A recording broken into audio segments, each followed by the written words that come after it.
ಸ್ನೇಹಿತರೆ, ವಿಜಯ ನ್ಯೂಸ್ಗೆ ಸ್ವಾಗತ. ಚಿತ್ರಾವತಿ ಡ್ಯಾಮ್ ಹೋಗುವಾಗ ದಾರಿಯಲ್ಲಿ ಒಂದು ಬಾಡಿ ಸಿಕ್ಕಿದೆ. ಆ ಬಾಡಿ ಐಡೆಂಟಿಫೈ ಆಗಿದೆ. ಒಬ್ಬರು 45 years age Srinivas alias Seenappa. ಅವರು ಪ್ರೀತಿ ಬಾರ್ ಬಾಗೇಪಲ್ಲಿಯಲ್ಲಿ ಒಂದು ವೇಟರ್ ಆಗಿ ಕೆಲಸ ಮಾಡ್ತಾ ಇದ್ದಾರೆ ಸುಮಾರು 3-4 ವರ್ಷದಿಂದ. ಸೊ ನಿನ್ನೆ ರಾತ್ರಿ ಕೂಡ ಕೆಲಸ ಮಾಡೋಕ್ಕಾಗಿ ಟೈಮಲ್ಲಿ ಅರೌಂಡ್ 9:45 9:50 ಅವರಿಗೆ ಒಂದು ಫೋನ್ ಬಂತು. ಆಮೇಲೆ ಕೆಲಸ ಬಿಟ್ಟು ಅವ್ರದ್ದು ಬಾರ್ ಓನರ್ಗೆ ಇನ್ಫಾರ್ಮ್ ಮಾಡಿ ಕೆಲಸ ಬಿಟ್ಟು ಅವರು ಹೋಗಿದ್ದಾರೆ.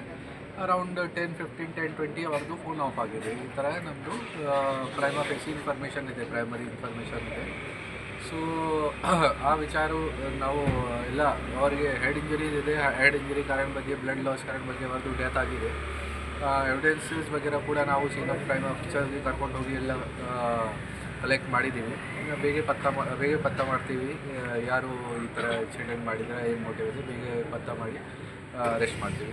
ಸರ್, ಸ್ನೇಹಿತರೆ ಕೊಲೆ